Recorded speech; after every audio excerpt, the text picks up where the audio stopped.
está aqui para mais um vídeo, para que vocês possam aprender mais um pouquinho sobre pós, tá? Então a gente vai trabalhar hoje mais um artigo, e o artigo também vai estar aqui na descrição. Depois, se você quiser dar uma olhada no artigo na íntegra, a gente vai estar comentando um pouquinho sobre ele, tá? Esse é um artigo muito interessante. O nome do autor do artigo é o Pullman, tá? E colaboradores. O que esse artigo trata? Ele fala sobre o seguinte: resposta ao choque térmico e defesa de antioxidantes durante a exposição em lapas patagônicas de águas rasas de diferentes habitats climáticos, tá? E aqui a gente vai começar a falar para vocês um pouquinho que o artigo traz na introdução. Ele começa a falar um pouquinho sobre a questão de mudanças climáticas.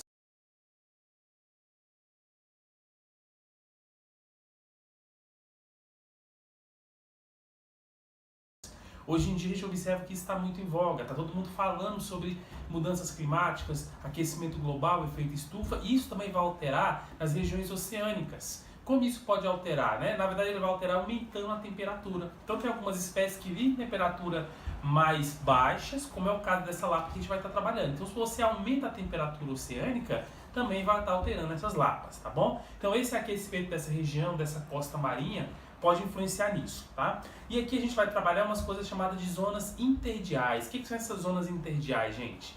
As zonas interdiais são aquelas zonas que a gente pode colocar de, vamos dizer assim, transferência. Tem tempo que vai ter mais aquecimento, tem tempo que vai estar congelado, então são essas zonas de transferência que esses animais vivem, tá bom? E aqui o que eles vão passar? Vão passar por aquilo que a gente já comentou em alguns outros artigos e alguns textos aí atrás do nosso blog. Vão estar comentando sobre o quê? Sobre, principalmente sobre a hipóxia, que a gente chama aqui de hipóxia transitória, que muitas vezes vão estar com região com oxigênio, mas muitas vezes vão estar com região sem oxigênio, tá? Então a gente vai trabalhar isso também. E aqui ele vai falar um pouquinho também das proteínas de choque térmico, tá?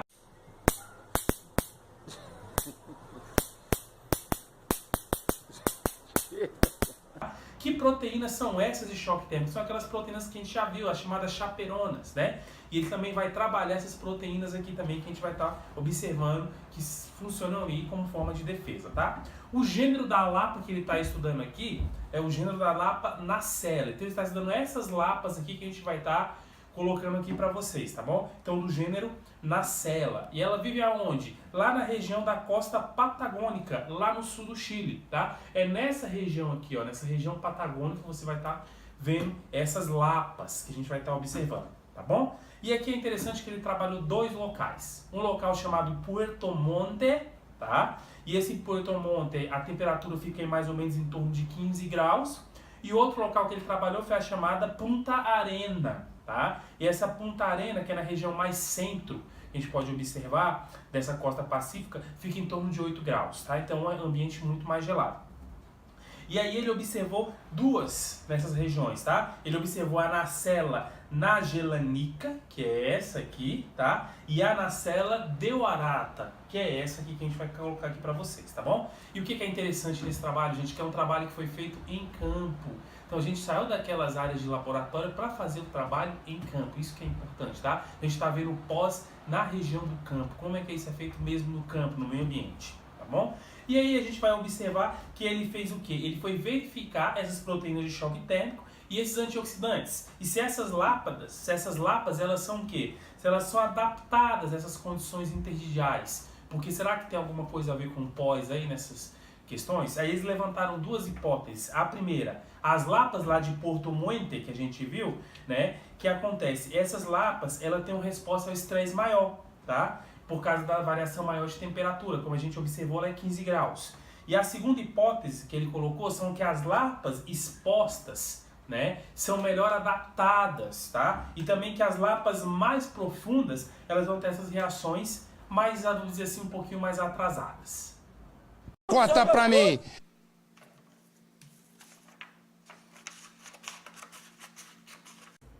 Então, galera, a gente vai agora para a parte dos materiais e métodos, tá bom? Mas a gente observou, como eu falei para vocês, foi coletadas espécies em duas regiões, Puerto Montt e Punta Arena. Então vai ser sempre como se fosse dois grupos. Sempre observe isso, são dois grupos que são colocados, Puerto Montt e Punta Arena, tá bom? E aí o que acontece? Em Puerto Montt, de 2 até 4 horas de emissão, o que é isso? Quando eles ficaram fora, que essa emissão seria a exposição ao ar, tá bom? E Puerto Montt só na primeira, emissão mais ou menos 6 metros de maré, tá? Isso da espécie Nacella magellanica, tá? Já na nacella deorata, tá? A gente observou em Punta Arenas, né? Dias quando, no caso, quentes ou de marés baixas. E lá em Porto Monte não existe, né? Não foi encontrada essa espécie na nacella deorata, tá bom? Então a gente observa isso, são esses grupos que nós colocamos, tá? Outra coisa, foram utilizados o músculo do pé. Para que o músculo do pé desse animal? Para a expressão gênica. Então foi observada a expressão gênica de HSP70A e B, então foi utilizado o músculo do pé. E nas brânquias foram utilizados para atividade enzimática, de quê? De catalase, né? A nossa CAT que a gente observa, e também da SOD, superóxido dismutase, da nossa SOD, foi observado. E aqui interessante nesse trabalho que fizeram o quê? O exame morfológico da concha, e também foi observado o tamanho da concha, que é importante também para esse animal, também pela questão da proteção. Quando ele vai estar dentro da concha, pode ser que isso evite algum dano oxidativo para o animal. E observam sempre 3 períodos do trabalho, gente. Tanto na nacella magellanica como na nacella deorata, observa 2 horas, 6 horas e 12 horas. Então são esses 3 pontos. Repetindo, 2 horas, 6 horas, tá? E 12 horas, que eles observam quando está em maré baixa. E aí também, como todo trabalho, a gente tem que ter um grupo controle. Também tem um grupo controle desse animal. Estava em torno mais ou menos de 1 litro de água do mar, colocaram oxigênio saturado. Então, observando, fizeram várias análises, tanto de temperatura, né, fizeram análise também de exposição aérea, e fizeram vários dados estatísticos, né, utilizaram um MPSR quantitativo. E aí, o que foi observado então? HSP70A e B, observada a catalase, o SOD e a morfologia da concha. Então, esses foram os materiais e métodos que foram utilizados pelo pesquisador. Ô louco, meu! Vamos agora então para a parte dos resultados, o que eles obtiveram, tá? A primeira coisa que a gente vai falar é sobre a chamada morfometria. Professor, o que é isso? A morfometria é a questão da concha, o tamanho da concha. E qual foi o dado que a gente teve aqui significativo, né? Eles mediram comprimento e altura. O dado mais significativo foi lá em Punta Arenas, que eles obtiveram a nacella magellanica com maior aumento que a gente teve, gente, de concha. Então lá observou 42, né? 42 centímetros de comprimento e a altura 24.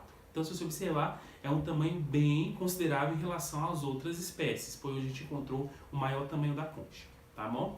Então, isso aí vai representar uma variação fenotípica, tá? Porque ele vai estar comentando. Vamos agora à expressão gênica do choque térmico, essa expressão gênica, tá? Primeiro que a gente vai estar falando são vários resultados, a gente vai estar colocando os principais aqui, tá bom, gente? O primeiro que ele coloca aqui, HSP70, que está aqui na figura 4, tá? O que a gente observa mais importante aqui? A questão que a nacella magellanica, nessa figura, lá em Porto Monte, né? O que a gente observa? Em 6 horas, essa espécie teve um aumento significativo, se você observar aqui. Também, se a gente observar essa exposição ao ar que a gente está vendo, a nacella magellanica também em Porto Monte, também em 12 horas, se você observar, tá? Teve vamos dizer assim, um aumento significativo. Esse aqui, houve aumentos nas outras também, mas só que esse aqui, vamos dizer assim, é o dado mais alarmante que a gente observa, né? Agora, HSP70B, que também está aqui, que a gente coloca aqui, tá? Essa HSP70B, a gente observa lá em Punta Arenas. Lá em Punta Arenas, em 6 horas, como você observa um aumento significativo em nacella magellanica, tá? E também em Punta Arenas, a nacella deorata. Se você observar também aqui às 6 horas, é o dado mais significativo que a gente tem. Agora a gente vai ver em imersão. Então foi exposição a ar e quando retornou, teve essa imersão na água. A gente observar aqui, desse HSP70A que a gente está analisando aqui, a nacella magellanica e a nacella deorata em Punta Arenas, aqui as duas em Punta Arenas, em 6 horas teve um aumento significativo, como você observa aqui. Outro que a gente observa também é HSP70B. Outro significativo que a gente tem aqui durante o processo também de imersão é em Punta Arenas. Em Punta Arenas, tanto em nacella magellanica como na nacella deorata, se a gente observar, aqui ó, às 6 horas tem um aumento significativo também, ok? E outras que ele analisaram foram as enzimas SOD e CAT, tá? Então vamos observar na CAT, na catalase, tá bom? Então quando está em exposição aérea, observa aqui na exposição aérea, tá? Então a nacella magellanica em Punta Arenas, às 6 horas, tem um dado significativamente aqui, tá bom? E a SOD, superóxido dismutase, também quando está em exposição ao ar. Se a gente observar, o dado mais significativo que a gente tem aqui é a nacella deorata, tá? Se você observar, em Punta Arenas, às 12 horas, olha como está significativo aqui, tá? E quando entrou em imersão, tá bom? Imersão, a nacella deorata, se você observar aqui, quando é 2 horas e 12 horas, observando aqui nesse gráfico, você observa que teve um aumento significativo em Punta Arena, tá bom? Esses são os dados principais que o pesquisador coloca e os mais significativos que a gente encontrou. Não significa que os outros não cresceram, sim, mas esses aqui são os principais que a gente vai estar fazendo na nossa discussão. Fatiou, passou. Boa, 06. Boa, garoto. É isso aí. Então vamos agora para a discussão, tá? Primeira coisa, gente, vamos observar na discussão o que o autor relata junto com seus resultados. Então vamos lá, a primeira coisa que ele coloca aqui é sobre a questão do tempo curto, tá bom? Então se a gente observar, na célula magellânica, tanto em Porto Monte quanto Porto Arena, né, o tempo curto de 2 horas não causou muita alteração na questão da proteína de choque térmico, né, da expressão da proteína de choque térmico. Por quê? Porque provavelmente essa espécie já está adaptada a tolerar tempos curtos, né? Isso foi uma coisa que o autor colocou. Outra coisa, a questão da exposição prolongada. A gente observa também que em Porto Monte você vai ter, no caso, acima de 10 graus, essa exposição prolongada da espécie, né? Então aí ela vai ter essa expressão maior desses genes de proteína de choque térmico, né? Que então vão estar flutuando com aquecimento. Observando a concha, que é outra coisa importante, tá? Então, como a gente observou lá, em Porto Monte é mais quente, em Punta Arena é mais frio, tá? Então a gente observou que teve um menor tamanho da concha em Porto Monte, nas espécies de Porto Monte, né? Por quê? Porque o clima é quente. Então ele vai falar o seguinte, vai investir em concha ou investir em defesa de estresse, né? Então é melhor fazer o quê? Investir em defesa do estresse do que definir em concha, é uma das questões. Aqui a gente observa que tem adaptação evolutiva, né? Você tem aqui seleção, mutação, deriva gênica atuando aqui nessas espécies, né? E a gente observa também que tem uma regulação, a gente chama de upregulation, né? Esse upregulation é a questão da temperatura, mas também vai estar regulando alguns outros fatores que a gente pode estar observando. Outra coisa interessante observar, gente, que lá em Porto Monte, na espécie Nacella magellanicna, teve o quê? Menor expressão que Nacella deorata, né? Então a gente observa que isso é o quê? Já é uma adaptação que esse animal tem a sobreviver e não precisar aumentar as proteínas de choque térmico. É uma das questões que ele coloca, né? A gente observa também que lá, o que acontece? A Nacella magellanica já está acostumada, né, com esse tipo de estresse rotineiramente. Então, por isso que ela já produzia também essas proteínas de choque térmico. É uma alternativa que o autor coloca, tá bom? E é interessante a gente observar essa fenotipicidade. Ai, que burro! Dá 0 para ele! Da casca, no caso, dessa concha desse animal, né? Porque a gente observa que em Punta Arena, né, que é a região, vamos dizer assim, mais fria, a concha é mais alta, né? Se a gente observar. Então, se é mais alta, por quê? Porque ela investe mais na concha. Isso é interessante porque vai fazer esse armazenamento. Então, a espécie Nacella magellanica, lá em Punta Arena, ela faz o quê? Ela armazena mais água. Ela armazenando mais água como se fosse isolada termicamente dos outros animais. É isso que a gente observa.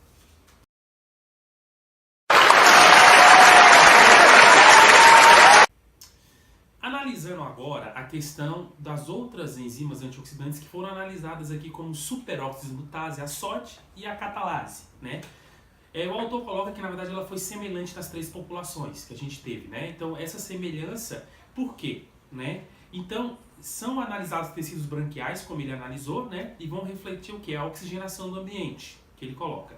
E qual a hipótese principal que ele coloca sobre isso, né? Que não é necessário aumentar a SOD. Ele fala isso, que na verdade a SOD, você não tem necessariamente um aumento dela. Por que não vai ter? Porque essa respiração é controlada. E ao invés de aumentar a quantidade de SOD, ele vai investir em quê? Em outra coisa. Ele vai investir nas proteínas, nas chaperonas, nas proteínas de choque térmico. É isso que ele vai estar investindo, né? Então ao invés de aumentar esses antioxidantes, eles colocam como esse outro. Por isso que você observa não tanto aumento. A gente observa algum tipo de aumento? Sim. Só que o autor fala que é muito semelhante. Então ele não investe muito nesses, ele investe o quê? Mais nas proteínas de choque térmico. Então ele trabalha aqui como um feedback negativo. O que seria isso? Eu aumento a quantidade de proteínas de choque térmico e as outras vão fazer o quê?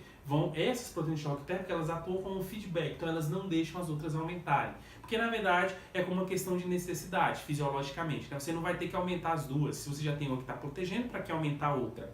É isso que ele coloca, né? Então ele observa também a questão dessa relação entre as marés, da alta atividade de SOD, né? E vice-versa. Você vai ter o que? O aumento. Então quando você tem 2 e 12 horas na célula magellanica lá em Punta Arena, então quando está exposto, aumentou, então devido às marés. Então você vai observar isso. Qual foi a conclusão que ele obteve então do trabalho dele, né? Que eles desenvolveram uma estratégia fisiológica para sobreviver ao estresse térmico. Então ele acha que essas espécies nas células, tanto a deorata como a magellanica, a gente observar, elas fizeram o quê? Elas têm, né, uma estratégia fisiológica de aumento, tanto na exposição do ar como imersão. Aí ele fala das regiões, na sua conclusão. Ele coloca lá na região de Punta Mortem, né? Lá de Porto Monte, que é uma região mais quente, como a gente observou. Então ele fala que a Nacella magellanica vai ter altos níveis da proteína de choque térmico, né? Isso, na verdade, são o quê? São incapazes de aumentar as outras defesas antioxidantes, como a gente acabou de falar sobre o feedback negativo, tá? Já em Punta Arena, que é a região mais fria, né, somente a espécie Nacella deorata vai apresentar essas proteínas de choque térmico elevada, né? Por quê? Porque as condições climáticas são melhores. Então foi essas duas conclusões que ele teve, né? E ele observa, de acordo com o título dele, né, sobre a questão de resposta ao choque térmico. Teve resposta ao choque térmico? Teve. Foi positiva nos dois habitats climáticos, ok? Então, galera, por hoje é só. Depois dá uma observada, o artigo está aqui na íntegra, aqui, tá bom? Na parte aqui dos comentários, você pode estar observando. Comente esse artigo, fale um pouco sobre ele, tá bom? É muito interessante, ele vai estar aqui. Todos os dados do artigo estão aqui. E esse é mais um vídeo para que possa ajudar você a estar entendendo, né, sobre o POSSE, né, que é tão importante para a gente, tá? Então comentem, pode dar uma curtida no vídeo. E comentem também sobre outros aspectos também, curta o vídeo, tá? Escreva na nossa página aí e sempre estão aqui visitando o nosso blog, tá bom, galera? Então até a próxima, valeu!